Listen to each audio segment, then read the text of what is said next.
Despite the American people's desire for peaceful times, it seems like every time you tune into the news today, you are bombarded by the prospect of a new needless war, beckoning just beyond the horizon.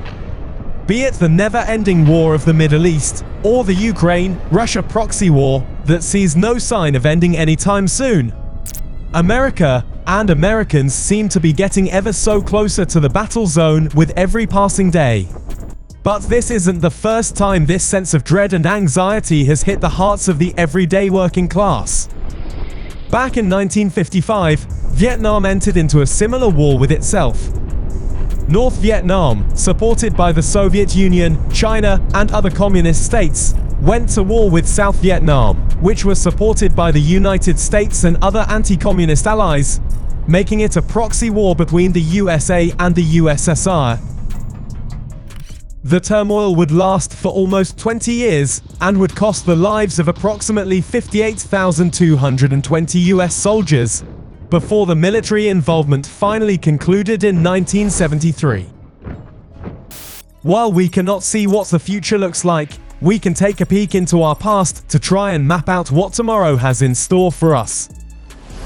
If you were asked to sketch a man who exemplifies the concept of the American dream, someone who stands testament to what a true American should be, someone who has walked through the dirt to finally plant his flag firmly on the hill of success, then you'd probably draw someone who very closely resembles the boss, Bruce Springsteen. Born on September 23, 1949, in Long Branch, New Jersey, Springsteen would go on to redefine the emotional landscape that resonated with the hearts of millions of working-class American men and women. The title track of his seventh studio album, Born in the USA, would cement his status as a rock legend and go on to become the defining voice of a generation of American youths. But while the song would gain momentum as a patriotic anthem, taking a closer look reveals a much darker truth about the realities of the American dream. Let's delve into the history of Born in the USA and take a closer look at the boss who crafted it. Bruce's journey into music started in the late 1960s, when he started performing in various bands in the Asbury Park, New Jersey area. From the onset, his influence from Elvis Presley's hip-gyrating charisma to Bob Dylan's melancholic and poetic storytelling was evident in his unique sound that blended rock, folk, and blues. But it wasn't until 1969, when he formed his own band Child, later known as Still Mill, started performing in local venues as he started gaining some recognition among the masses. Springsteen would go on to sign a record deal with Columbia Records and release his debut album, Greetings from Asbury Park, New Jersey, in 1973. While the record underperformed commercially, it showcased Springsteen's incredible songwriting talent and unique style to the nation. His second album, The Wild, The Innocent, and the E Street Shuffle, was released in 1973, and despite receiving critical acclaim, also didn't achieve mainstream success. However, the sales in Bruce Springsteen's career would pick up wind, with his third album Born to Run in 1975, with songs like Jungle Land and Thunder Road, which helped establish him as a major force in the music industry. The title track Born to Run became an anthem for the youths of America, who yearned to break free from the mundane and the ordinary. With Springsteen's gravelly voice and relatable lyrics that perfectly captured the pictures of small-town dreams, he was able to become the voice of a generation. Bruce continued to evolve as an artist throughout the late 70s and 80s. He would go on to create multiple albums like Darkness on the Edge of Town, The River, and the standout album that would catapult him into a national symbol, Born in the USA, which released in 1984. It was also around this time that he was labeled The Boss. Born in the USA was more than an album. The title track took America by storm and became a cultural phenomenon for its lyrics. It has been labeled as a flag-waving pelican to America by notable politicians like Ronald Reagan and Pat Buchanan. Reagan even used the song in his political rallies and was recorded on video as calling it a song of hope. It was also played in baseball games and sporting events as a symbol of national pride.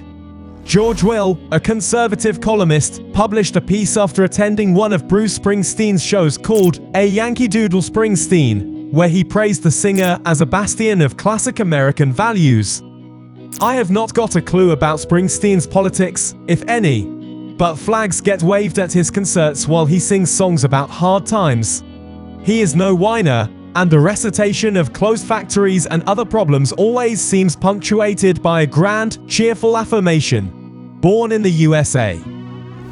But if you listen closely to the lyrics, you will find that the song was written from the perspective of a working-class American Vietnam War veteran and explores the themes of alienation and various societal struggles and hardships he faced upon returning home. The song in reality was anything but patriotic, and rather, a bitter critique of American policy and society. Towards the dawn of the 1980s, Springsteen witnessed firsthand the economic struggle faced by the working class and the massive societal shifts the nation was going through. Bruce had gone to a benefit concert for American veterans after the Vietnam War and wanted to write a song capturing the experience of the American vets as a form of tribute. He started writing a song called Vietnam, which eventually became Born in the USA. With its upbeat guitar riffs, rhythmic pounding drum beats, and poignant lyrics, the song was instantly a hit among the listeners upon its release. The song's popularity also cemented Springsteen's legacy as a rock legend, but masked behind the catchy rhythm and soaring chorus was a dark critique of the concept of the American dream. Springsteen's protagonist, in contrast, is far more jaded about how he was received by his nation's people after returning from a bloody war that he didn't want to be a part of. The track describes how he lost many of his close friends in the war and wasn't welcomed back with open arms. It also describes how freedom fighters spit on him and treated him like dirt for simply obeying orders. The song acts as a grim tribute to the soldiers' brothers who never made it back home. Towards the midpoint of the song, Springsteen mentions one of his war buddies who got blown away, and then abruptly ends the verse, as if he got choked up with emotions. The song serves as both a statement of national identity and an acknowledgement of the complexities within the American experience. Springsteen collaborated with producer John Landor, Chuck Plotkin, Steve Van Zandt, and the E Street Band to shape the final studio version of the song. The track incorporates an iconic synthesizer riff contributed by Roy Bittan and thumping drum beats by Max Weinberg. The song's widespread popularity, however, led to its misappropriation and misunderstanding as a purely patriotic anthem. Bruce was unhappy with how the public was interpreting the song, and he often went on interviews to clarify the song's intent. Born in the USA is more than a song. It is also a masterfully sculpted commentary about the dreary reality of American culture and society. Bruce Springsteen's ability to craft a narrative that resonates on multiple levels with the youths and their struggles speaks to his prowess as a master songwriter and storyteller. Listeners of the song today uncover a nuanced reflection of American society that is as relevant today as it was during the 1980s.